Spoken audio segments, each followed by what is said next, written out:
Welcome into the Georgia Vote bonus streaming panel. With us, as always, my co-anchor Faith Jesse. Also with us, Democratic strategist Fred Hicks, Republican strategist Stephen Lawson, and editor-in-chief of the Atlanta Voice, Donnell Suggs. Great to have you all here.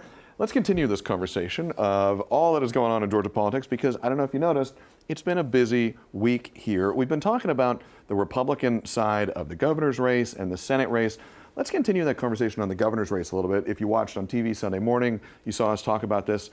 One of the questions we were discussing is, what lane is there for the other two candidates on the Republican side? You've seen Rick Jackson and Lieutenant Governor Burt Jones take a lot of the oxygen in the closing stretch of this race. Attorney General Chris Carr, Secretary of State Brad Raffensperger, they're major names in Georgia politics. They're in this race as well. Stephen, if you were advising their campaigns, what would you be telling them to make the most of this closing stretch here and try to emerge?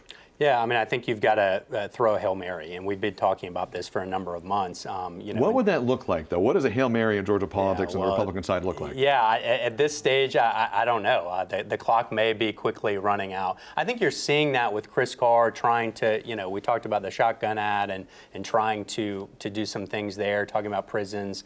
Brad Raffensperger's clearly trying to lean into his faith. But I think it's got to be something bigger, something more bold, really probably around the issue of affordability. I mean, I think if Rick Jackson has come out and said, hey, I want to slash your property taxes and cut the state income tax in half. If I were one of those other candidates, I would say, I'm going to eliminate the state income tax and eliminate your property taxes right now. And so I think they've got to lean into some really big things. I'm not seeing that yet, but there's still a little bit of time. How about I'm going to use some of this ad money and send you guys a check? Or that. There you go. Fred, what do you think? About the Republican side? Yes, about the Republican side. So I think I agree with Stephen. They need something big if they're going to, they being Raffensperger or Carr.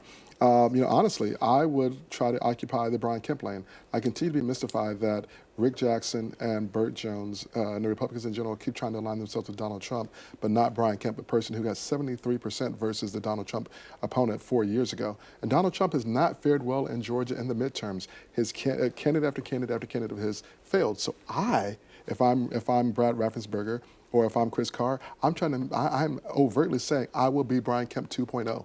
Let's keep the good times rolling. And I mean, Fred makes a good point, Donnell, because Governor Kemp, 2 terms, well-liked, depending on who you ask. There's certain policies, but generally well-liked. We saw a split ticket, even bringing in a Democrat with Senator Warnock, people voting for Mr. Kemp. So on the ground, speaking to voters, do you agree with what Fred is saying? Should these candidates try to align themselves more to the middle, or to get that base, do they have to Fred is right. And I think Brad Raffensperger is missing a big shot he can take as the guy who's kind of stood up to Trump.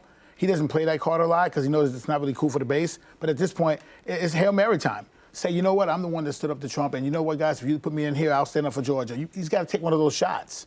The recent ad with the shotgun thing still mystifies me. I'm saying, well, that's not even your lane. I wouldn't have if you told me someone had an ad like that and named someone, I would have named 3 people before I named him. So it's like, take that shot, because you don't have a choice at this point. And then another question, and maybe this is for you, Stephen. If you don't have $10 million, $50 million in the bank, what's your move? How do you do that? It's tough. I mean, the answer is it's tough in this day and age, in the political campaign environment. I mean, money talks. It's kind of like the golden rule. Like, he who has the gold makes the rule right now in Georgia politics. And I think that's why you're seeing Rick Jackson combined with his message. I think Rick Jackson has had the best message in this race in terms of being the outsider from foster care to billionaire. People have resonated with that.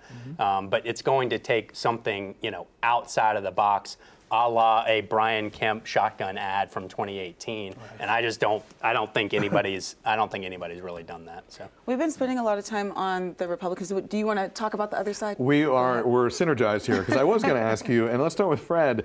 The Democrats, they have not hauled in nearly as much. They haven't spent nearly as much as the Republican side of the gubernatorial race, but they're going to have to start spending too as we get very close. We're basically a month out from Election Day right now. It's a competitive field. There are way more than 2 candidates on the Democratic side. If this race goes to a runoff, it'll just be the top 2. When do they start spending, and how do they spend? Well, we've talked a lot about the election being a month from now, but the reality is that voting starts a week from now, Yep. April That's right. 27th. That's right. And so there's a very short window right now. And on the money side, the Democratic candidates combined have raised less money than the lowest Republican candidate, right? There was a time where $5 million, which is what Chris Carr and Brad Raffensperger had, was considered a lot of money.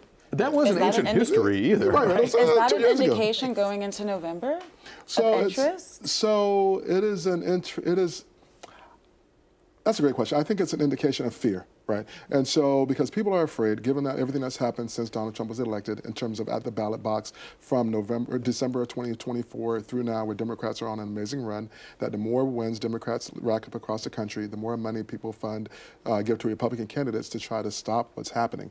So I think it's more of that. Now, again, we're taking Rick Jackson out of it. We're spending his own money, and Burt Jones putting $10 million of his own money in there. He hasn't raised a whole lot.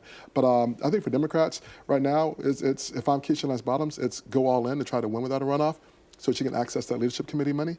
If you are in this, this cluster of 2 or 3 people for second place, anyway, the point is right now is the time to go all in because, people are going to. I believe, what I always say is that where we are now is people are not deciding for whom they're going to vote when voting starts on April 27th. They're just deciding when they're going to vote. So this is really the last window to influence people. Donnell, I see you nodding your head there, and I wanted to ask you this. Do you agree with that? Do you think people have a general sense of who they're going to support at this time out from the election? Do you think there are a lot of people who are still making up their minds even a week or 2 out from election day? I think Fred was picking at my notes.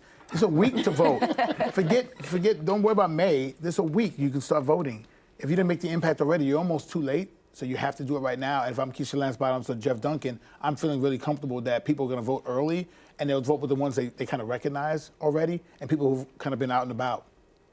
And to that point, I think that there was a little bit of a missed opportunity from Michael Thurman and Jeff Duncan in that debate of not making more of a wave, not making a splash in terms of some sort of policy announcement or initiative or a viral quote, as Fred knows, something to break through.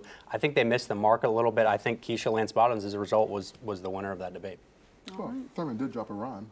Oh. A couple of times there, does with the that. collar and the He does dollar. that. He did do that. That's a favorite got the line wrong of his. Well, gentlemen, thank you all so much. We truly appreciate it, and thank you all so much for joining us for this panel. We'll see you back next Sunday for another exciting edition of the Georgia Vote.